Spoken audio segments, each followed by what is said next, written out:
काल राम जी को कहाँ ठहराया, जो सब प्रकार से सुंदर था, सुंदर महल। कहा सिय निवास सुंदर सदन। अरे किसी अनजान मुसाफिर को कोई अपने बेटी के कमरे में ठहरा सकता है क्या? लेकिन आज राम जी को तो ठहराया। कहा राम जी क्या है? कहा ये ब्रह्म है। सीता क्या है? कहा ये भक्ति है। कहा ब्रह्म का निवास कहाँ होगा? कहा जहाँ भक्ति होगी वही तो ब्रह्म का निवास होगा।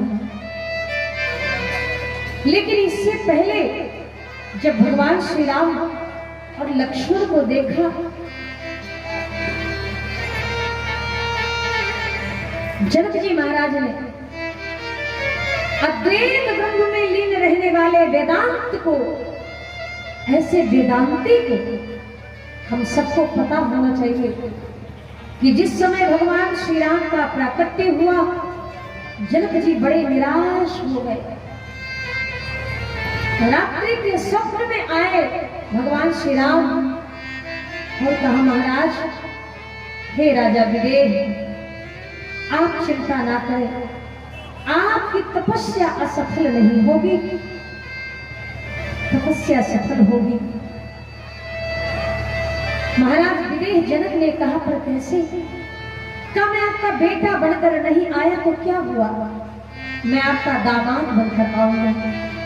जनक जी महाराज की आंखों से आंसू बहने लगे। कहा महाराज जिसे बेटी ही नहीं उसे दामाद की कामना वो कैसे करे? भगवान श्री राम ने कहा महाराज बेटी भले ही नहीं है, लेकिन मैं आऊंगा कैसे ये तो देखिए। बोले कैसे? गोस्वामी जी ने कहा दशरथ सुकृत राम धर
हम निवेदन करें, किसी के पुण्य को देखना हो तो उसकी संतान को देखिए। जनक सुकृत मूर्ति बह गए हैं। सीता जी कैसे आए हैं? जनक सुकृत यानी जनक जी के पुण्य से वैदेही, और दशरथ सुकृत यानी दशरथ जी के पुण्य से राम जी। और मिथिला के नर नारी क्या कह रहे हैं? सकल सकल यानी सब सुकृत के यानी हम सब सौभाग्यशाली हैं। किसी का पुण्य देखने के लिए उसकी संतान को देख लीजिए। श्रीमद् भागवत हम लोग पढ़ते हैं, श्रीमद् भागवत में कथा आती है कि हिरण्यकश्यप की छोटी पत्नी रानी कयाधु से हिरण्यकश्यप ने कहा कि मैं तपस्या करने जा रहा हूँ और जब तक ब्रह्मा से वरदान लेकर वापस ना आऊं तब तक मेरी प्रतीक्षा करना। और जब हिरण्यकश्यप तपस्या के लिए गए, वृक्ष के नीचे बैठ गए, तो एक तोता आया और वो भगवान के नाम का जप करने लगा। ओम नमो भगवते वासुदेवाय मंत्रोच्चारण करने लगा। हिरण्यकश्यप तपस्या नहीं कर पाया, ध्यान ही नहीं लगा, घर वापस आ गया। रानी कयाधु बड़ी चतुर थी, धर्म पारायणी थी, जिसके कोख से प्रहलाद जैसा पुत्र पैदा हुआ। वो स्त्री क्या साधारण हो सकती है? कयाधु ने पूछा, महाराज आपने तो कहा था कि ब्रह्मा से तपस्या करके वरदान वापस लेकर ही आएंगे, लेकिन आप इतनी जल्दी चले आए। हिरण्यकश्यप ने कहा, क्या बताऊं, जैसे ही तपस्या करने बैठा तो एक तोता आया और तोते ने राम राम कहना शुरू कर दिया, ओम नमो भगवते वासुदेवाय मंत्र जपना शुरू कर दिया। रानी बड़ी चतुर थी, धोखे से भगवान का नाम रटवाती रही, जपवाती रही।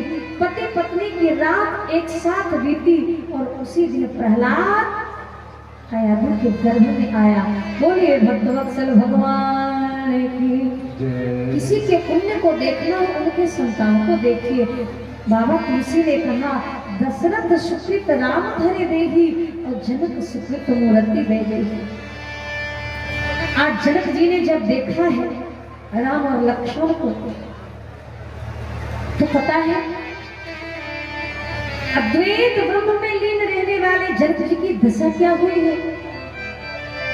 गोस्वामी जी ने कहा, इन्हीं तिलोकत अति अनुरागा, इन्हीं तिलोकत अति अनुरागा, इन्हीं तिलोकत अति अनुरागा, बरबस ब्रह्म सुखई मन।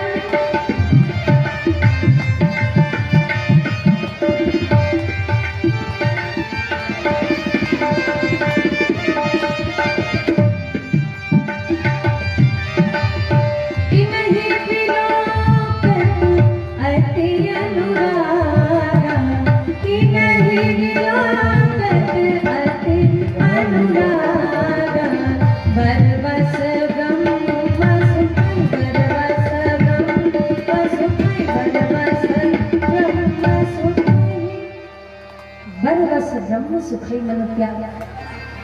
अद्वैत ब्रह्म में लीन रहने वाले महाराज जनक आज श्री राम जी को देख बस ब्रह्म सुखई मन त्यागा, इन्हीं विलोकत अति अनुरागा। अनुराग को छोड़िए, अति अनुरागा, अत्यंत अनुराग। ये है कौन? के कहूँ ना, ये तो बताइए, सुंदर गौ बालक मुनिकुल तिलक के नृकुल पालक, क्या ये राजाओं के पालक हैं या महात्माओं के सेवक हैं?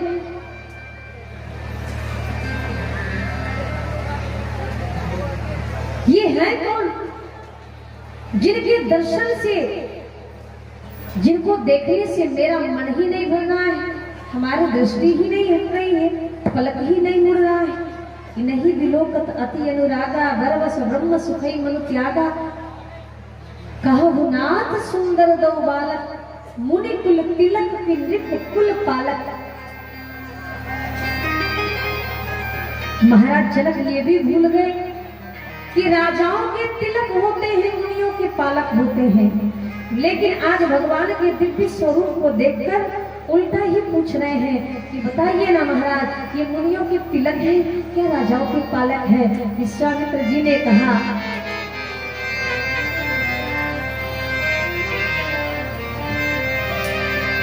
विश्वामित्र जी ने कहा, हे राजन, हे प्रिय सवारी, जहाँ लगी प्राणी मन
भगवान का मुस्कुराना ही सबसे बड़ी माया है।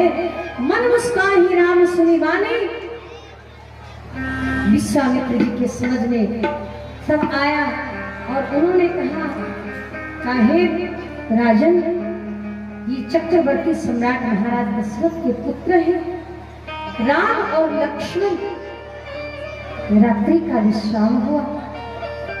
सुबह होते ही और रात्रि का जब विश्राम हुआ तो आप देखिए, हम आजकल की बात नहीं कर रहे हैं। गुरुजी जब शयन करने गए, बिस्तर पर गए, तो राम जी क्या कर रहे हैं? दोनों भाई मिलकर कहा मुनि बर शयन कीन्ह जब जाए, मुनि बर शयन कीन्ह जब जाए, लगे चरण चापन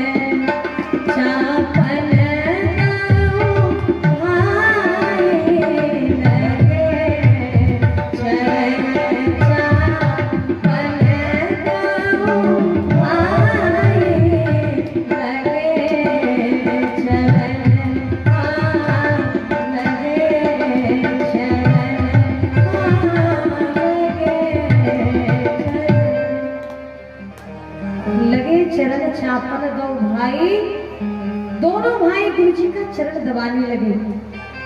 बार बार अपनी आज्ञा दिन्ही, रघुवर शयन जाई तब इन्हीं।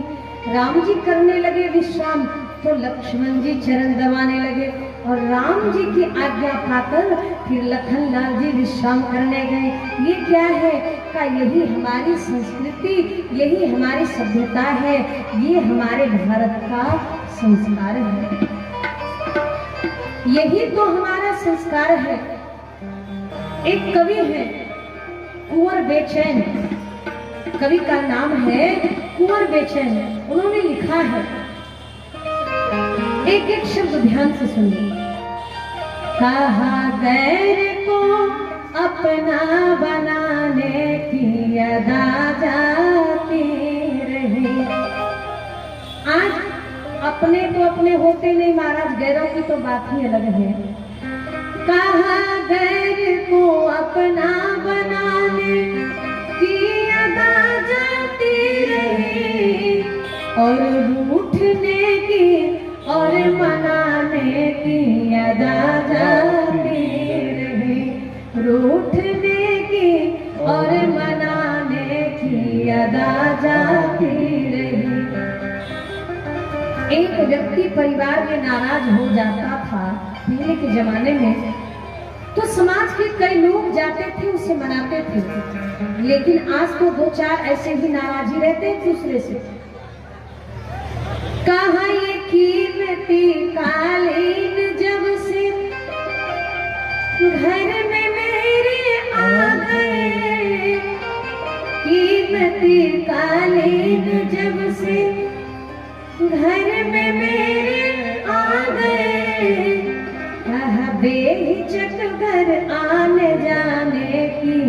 अदा जाती रही, बेहिचक घर आने जाने की अदा जाती रही।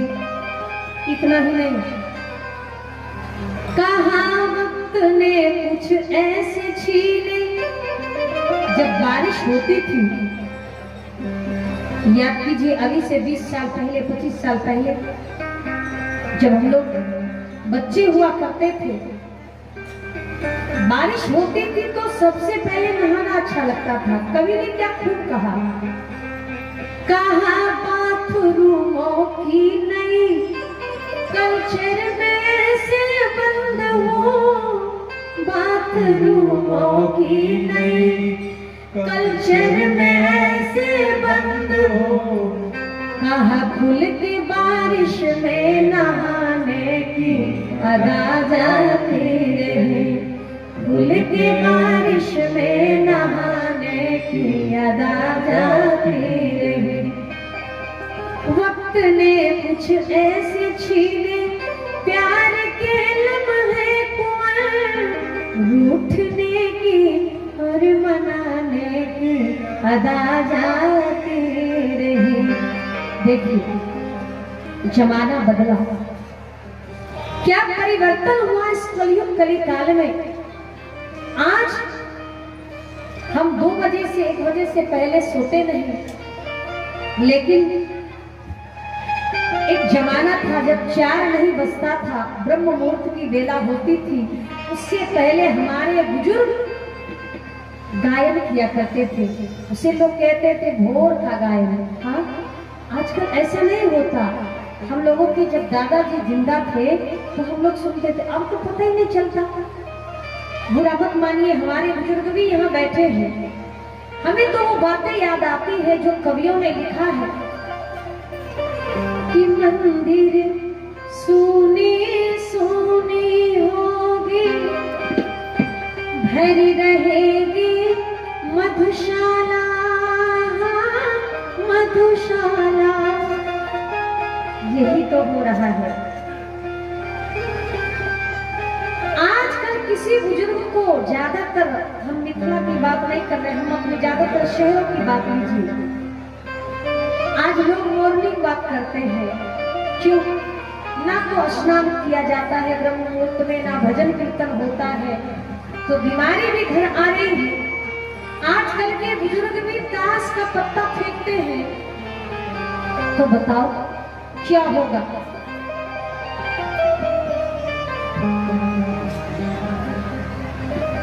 लेकिन रामचरितमानस में देखिए, गुरुजी पहले सोए, फिर राम जी सोए, उसके बाद लखन लाल जी सोए, लेकिन जगह सबसे पहले कौन? आप कहेंगे कि पहले बुजुर्ग ही जगा करते होंगे। जी नहीं, आज से 20 साल पहले विद्यार्थी जगा करता था, बुजुर्ग नहीं जगते। और पढ़ने के लिए लाइट वाइट नहीं होती थी, दिया होता था। उस दीपक के, उस लालटेन की रोशनी में हम लोग पढ़ा करते थे। मिट्टी के तेल में पढ़ाई होती थी, और हमें लगता है तब तो माता सरस्वती कृपा करके आशीर्वाद देकर चली जाती थी। और आज जब हम सोए रहते हैं तो सरस्वती भी सिर धुनकर पछताती है कि किसी आशीर्वाद दे। क्या होगा मेरे भारत के भविष्य का? लक्ष्मण जी पहले जगे, जबकि सोए पीछे थे, फिर का राम जी जगे, उसके बाद गुरु जी जगे। आज बोलिए भक्त वत्सल भगवान की, श्री हनुमान जी महाराज की। भगवान श्री राम ने कहा, गुरु जी लक्ष्मण कुछ कहना चाहता है। लखन हृदय लालसा विशेषी, और जाय जनकपुर आय देखी।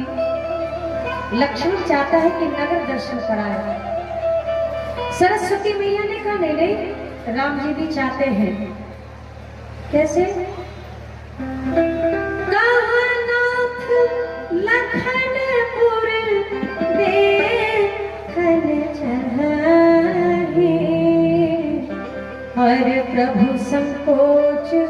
डर प्रगट न कहाई। राम और लक्ष्मण जाते हैं कहा? नगर दर्शन करने के लिए। और जब नगर दर्शन करने के लिए मिथिला में प्रवेश किया है राम लक्ष्मण ने, तो बाबा तुलसी ने कहा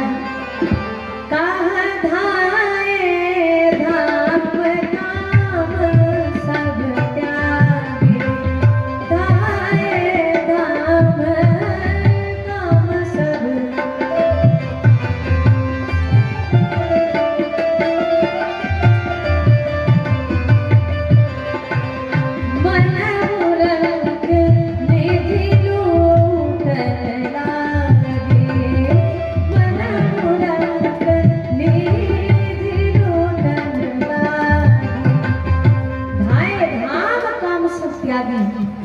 एक बात बताएं,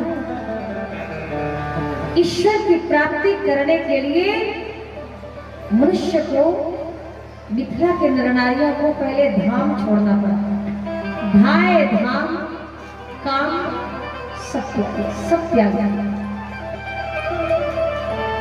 हम नहीं कह रहे कि भाई घर गृहस्थी को छोड़कर चलो अयोध्या, चलो वृंदावन, नहीं। धाम छोड़ने का मतलब ये है, यदि मंदिर जाने की बारी आए, सत्संग जाने की बारी आए, तीर्थ जाने की बारी आए, तो जल्दी से अपनी घर गृहस्थी को किसी और को संभालने के लिए दीजिए, लेकिन तीर्थ यात्रा, सत्संग, कथा ये मत छोड़िए। आज राम लक्ष्मण नगर में आए हैं, सारे नर नारी दर्शन कर रहे हैं, लेकिन जो युवती थी, वहां की युवती स्त्री थी। बाबा तुलसी ने कहा युवती भवन हर झरो खेला गे, हर निरखहि राम रूप अनुरागी। युवती ने भवन झरोखे लगी। जो ब्याही थी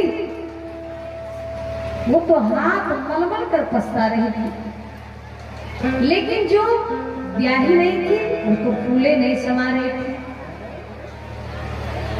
कहा अनब्याही फूली फिरे और ब्याही मीजत हाथ, कहा गोने की मोने भई रूप देखी रघुनाथ। जो अनब्याही थी उसे लगता था कि काश ये हमसे ही ब्याह कर ले, श्री राम हमसे ही ब्याह कर ले, लेकिन कुछ तो ये कहते थे कि सखी हरे पर सावरो जानकी जो, ये तो जानकी के योग्य है। राम और लक्ष्मण गली में घूम रहे थे, लेकिन वहां की जो सखियां हैं, अपने बिहार के विभूति, बिहार के गौरव, बक्सर वाले मामा जी श्रीमन नारायण जी की बड़ी सुंदर रचना है। उन्होंने लिखा है आई रघुनाथ जी हमारे। सब लोगों की ताली बजती रहनी चाहिए। हमारे मोरिया हो, हमारे मोरिया आई रघुनाथ जी हमारे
लीजिए सब लोग ईमानदारी से, जो खड़े हैं वो लोग भी।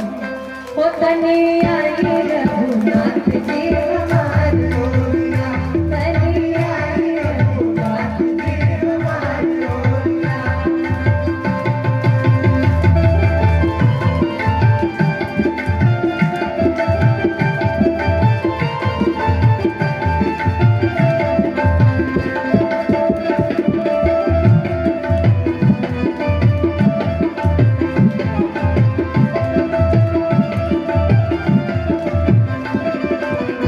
तनी आई रघुनाथ जी हमार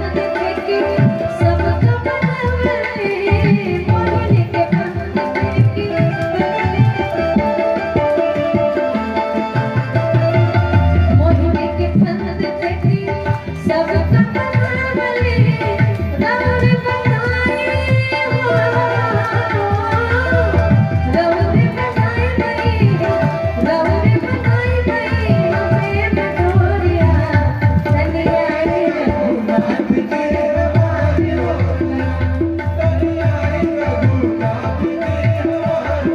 गोरिया, हे हमार गोरिया, हे हमार गोरिया, हे हमार गोरिया,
हे हमार गोरिया।